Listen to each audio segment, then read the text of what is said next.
नमस्कार, शुभ सकाळ. निरगुडसरच्या घोडनदी पात्रात आदिवासी भागात चालू असलेल्या पावसामुळे मोठ्या प्रमाणात पूर आला आहे.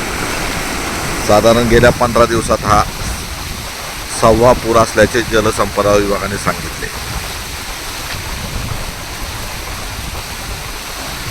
गेल्या 15 दिवसापासून आदिवासी डोंगरी भागात मोठ्या प्रमाणात पाऊस पडत आहे.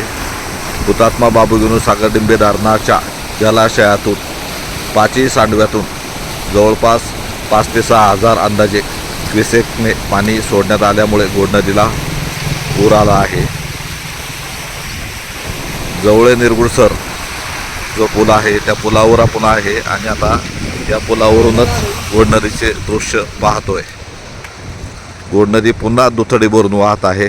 आदिवासी भागात चालू असलेल्या पावसामुळे घोडनदीला पूर आल्यामुळे घोडनदी दुथडी भरून वाहत आहे. मासेमारी किंवा इतरांनी घोडनदी पात्रात जाऊ नये असे आवाहनही आपत्ती व्यवस्थापन खात्याने केले आहे.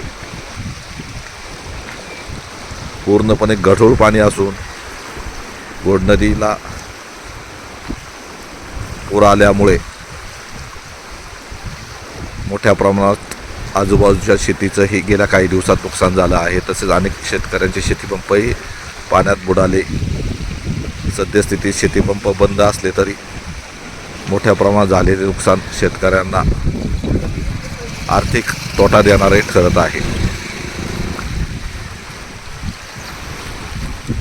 गतवर्षीपेक्षा यंदा धरण लवकर भरले असून धरणाच्या 5ही सांडव्यातून पाणी चालू असून गोहे पात्रातूनही मोठ्या प्रमाणात पाण्याचा विसर्ग होत आहे.